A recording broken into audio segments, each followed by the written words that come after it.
তো কালকে ছেলেকে ডাক্তার দেখিয়ে নিয়ে আসলাম, সবাই জানো তোমরা।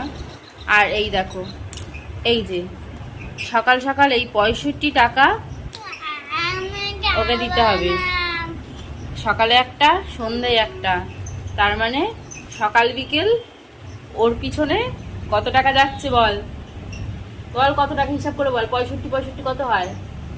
তাড়াতাড়ি তাড়াতাড়ি তাড়াতাড়ি তাড়াতাড়ি। এত দেরি,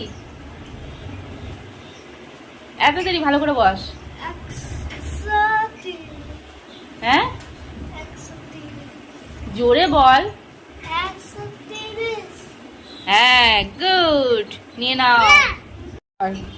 হা করে দেখ, হা কর, হা কর। সকালবেলায় যদি এইরকম কাজের সময়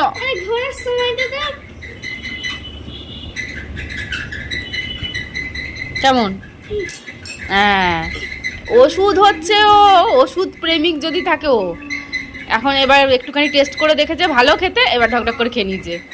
ছি ছি ছি ছি ছি, কি ওষুধ খেতে ভালোবাসে, ওই জন্য ওষুধ ওকে ছাড়ে না পেছনে, যাচ্ছে তাই।